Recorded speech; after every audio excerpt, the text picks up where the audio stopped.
We have here the trucks from ASL-100.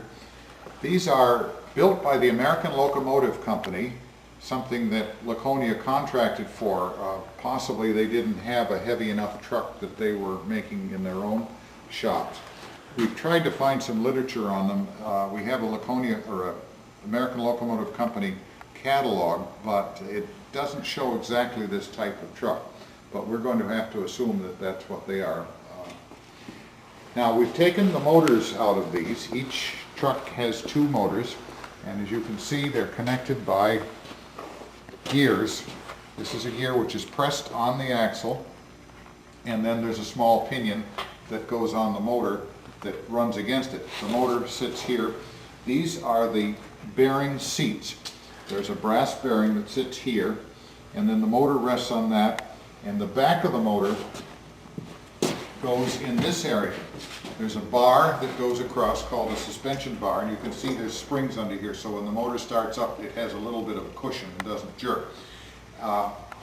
And the motor, this is what they call an inside suspension. That is, the motor is on the inside, and the rather than some cars which they put it on the outside, and that would put the wheels closer together.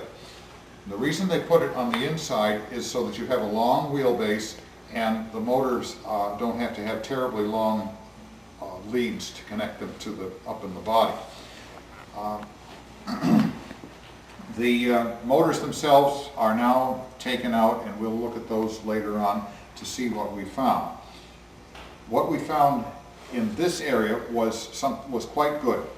The brass bearings, all of them, all 8 pairs of them, are in good shape. They look virtually new, and will need nothing more than cleaning up and possibly a little bit of improving of the oil grooves. And we can look at those later on. They're next door. We can show a picture of those. Now, the trucks themselves are composed of a set of wheels and axles. This is the wheel and pressed on an axle. All of this comes as a unit. This is number 3, 4, 1, 2. We've numbered them with this sophisticated system of painting a number on it just so we can keep everything together.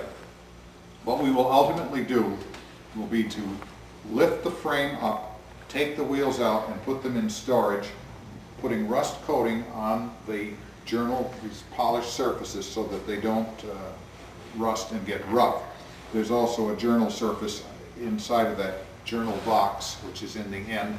There's a bronze bearing in there that the truck actually rests on. And we'll protect all those, and the wheels will go out, and we will probably do nothing more to them.